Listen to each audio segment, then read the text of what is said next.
Sir, रूस Ukraine युद्ध में ताज़ा अपडेट क्या है? इस प्रकार की भी खबरें आई हैं कि उत्तर कोरिया के सैनिक रूस की ओर से यूक्रेन के लिए युद्ध लड़ रहे हैं। इन खबरों में क्या सच्चाई है? नहीं जी, देखिए 957 दिन हो गया है, 957th डे जी, इस लड़ाई का।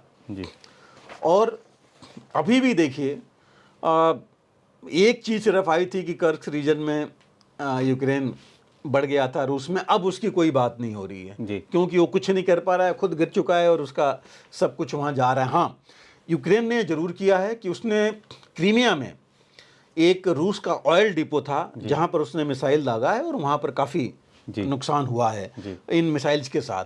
जी, तो एक चीज़ जो कि वो है, और अभी भी अ, वो अपने मिसाइल्स डीप उसमें रशा में डाले जा रहे हैं, लेकिन बहुत ज़्यादा इफेक्ट तो नहीं हो रहा है इनके ड्रोन्स का भी, क्योंकि रूस ने अब जो है अपने एडी सिस्टम से, एयर डिफेंस सिस्टम से उनको नुकसान गिराना शुरू कर दिया। बट एक दो तो ज़रूर जा रही हैं, इसमें कोई वो नहीं है, लेकिन बहुत ज़्यादा कुछ कर नहीं पा रहे हैं जी, वो रूस का। अभी भी वो कहे जा रहे हैं कि वेस्टर्न नेशन से कि हमको और हथियार एम्यूनिशन दीजिए, लॉन्ग रेंज एम्यूनिशन दीजिए, मिसाइल दीजिए, लेकिन अभी भी कोई ये बात वहाँ से कर नहीं पाया है। और तो और हंगरी देखिए, हंगरी अभी यूरोपियन यूनियन का अध्यक्ष है जी, पिछले साल से। और हंगरी ने तो बड़ा साफ कहा है कि जो अभी $57 बिलियन का इनको मिलना था लोन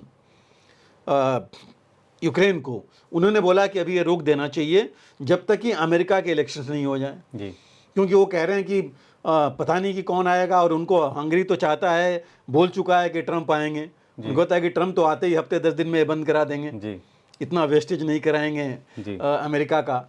तो ये चीज़ें विद इन नाटो भी यही है। जी, तो कितनी इनको देखिए, महीने से कितने 4-5 महीने हो गए जी, बोलते हुए, बहुत कुछ इनको मिला नहीं अभी। जी, तो ये इनकी हालत है। हाँ, एक चीज़ ज़रूर है कि जेलेंस्की ने यूक्रेन में इंडिजिनस वेपन्स और एम्यूनिशन पर ध्यान देना शुरू कर दिया। जो पैसे इनको मिले हैं, टेक्नोलॉजी मिली है, उसको लेकर के अपने वेपन्स, खासकर ड्रोन्स, सस्ते ड्रोन्स और कुछ और रॉकेट्स और मिसाइल्स बनाना शुरू किया है। एक आध जी, उन्होंने टेस्ट भी किया, लेकिन बहुत उन्नत इतना उस पर नहीं आ पाए हैं, लेकिन ध्यान दिया है तो ये कर रहे हैं उसमें, ये है।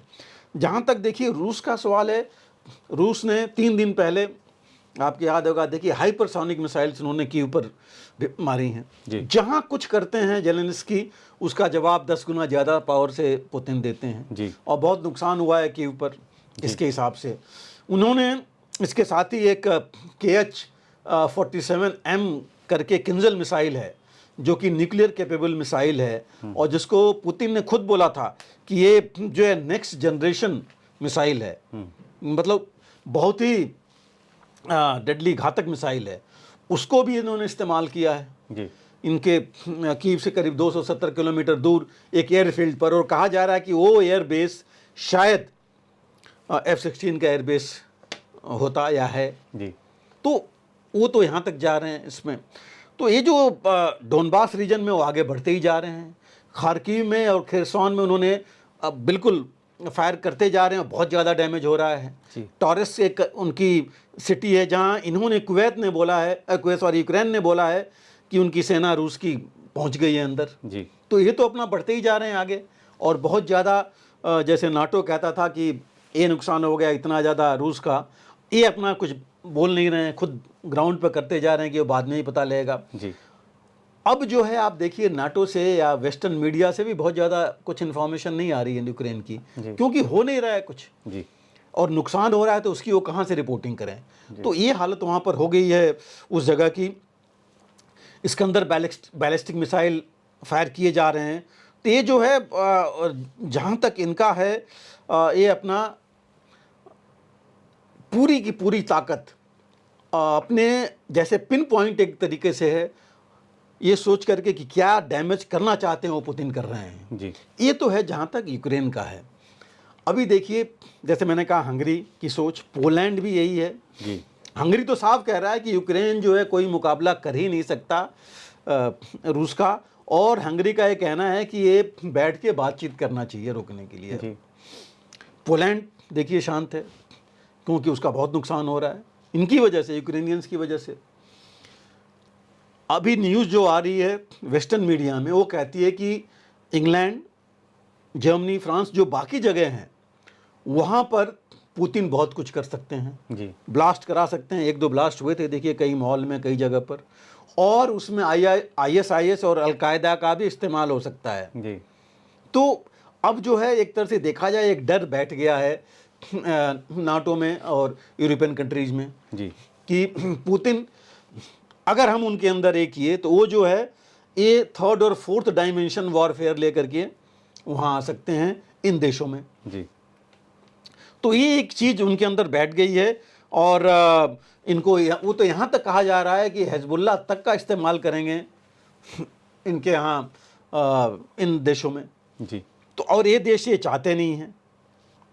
तो ये जो है चीज़ काफ़ी फ़र्क डाल रही है उसमें। इसीलिए आप देख रहे हैं कि पुतिन अपना काम किए जा रहे हैं, बट ये न्यूज़ आ नहीं रही है बाहर जी। कहाँ तक जा रहे हैं। जी जहाँ तक फाइटर्स की आपने बात की, ये बिल्कुल सही है। इनफैक्ट अल जज़ीरा की न्यूज़ थी जिसमें उन्होंने कहा कि साउथ कोरिया के फॉरेन मिनिस्टर ने बोला है जी। कि नॉर्थ कोरिया के फाइटर्स लड़ रहे हैं जी रूस की तरफ से।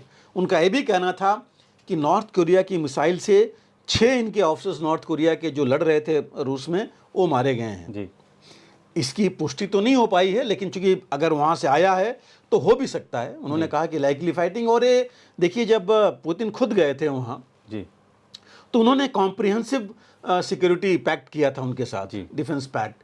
तो उसके इसमें तो कोई दो राय नहीं है कि गन्स का, रॉकेट्स का अम्यूनिशन वहाँ से आ रहा है, शॉर्ट रेंज मिसाइल आ रही जी। हैं रूस में, और फाइटर्स भी आ रहे होंगे उसमें। तो ये तो लाइकली है। जो हम लोग पहले भी देखिए, हम लोग कह रहे थे कि नॉर्थ कोरिया है, चेचनिया है, मंगोलिया है, वहाँ से गए थे रूस के राष्ट्रपति पुतिन, और वहाँ से उनको मिल सकता है। और इसके साथ डोनेस्क रीजन में खास करके इतना ज़्यादा पुतिन आगे बढ़ गए हैं कि मुझे लगता नहीं कि वो रुकेंगे या पीस इनिशिएटिव में भी इतनी जल्दी जाएंगे।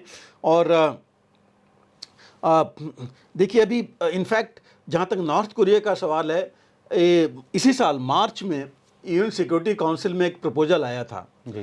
कि जो इसके खिलाफ, नॉर्थ कोरिया के खिलाफ जितनी ये सैंक्शंस लगे हैं, उनकी मॉनिटरिंग यूनाइटेड नेशंस करे, एजेंसी बनाई जाए, जिसको रूस ने खुद ही जो है वीटो किया था जी पुतिन ने, और उससे नॉर्थ कोरिया बहुत खुश हुआ था, बहुत धन्यवाद दिया था। तो मेरे ख्याल से उनका ये एक तरीका है वापस देने के लिए इनको, जी। रूस को। तो रूस में देखिए, पुतिन अपने एम को लेकर के आगे बढ़ते जा रहे हैं, चाहे धीरे ही जा रहे हैं। और बाकी देशों में जहाँ उनको ज़रूरत है, जहाँ जाना है, वहाँ जा भी रहे हैं। इकॉनमी उनकी टूटी नहीं है जी। वो भी चल रही है। ऑयल उनके एक्सपोर्ट हो रहे हैं जी। गैस उनकी नेचुरल रिसोर्सेज जा रहे हैं जी। तो जहाँ तक इस लड़ाई का सवाल है, ये अभी चलेगा। और कभी ना कभी मुझे लगता है कि ज़ेलेंस्की को खुद ही बोलना पड़ेगा कि हम रूस के साथ जी एक टेबल पर बैठने को तैयार हैं, नेगोशिएट करने के लिए। जी बिल्कुल सर। अगर आप भी लेना चाहते हैं देश दुनिया की तमाम जानकारी, तो आज ही सब्सक्राइब करें हमारे चैनल को।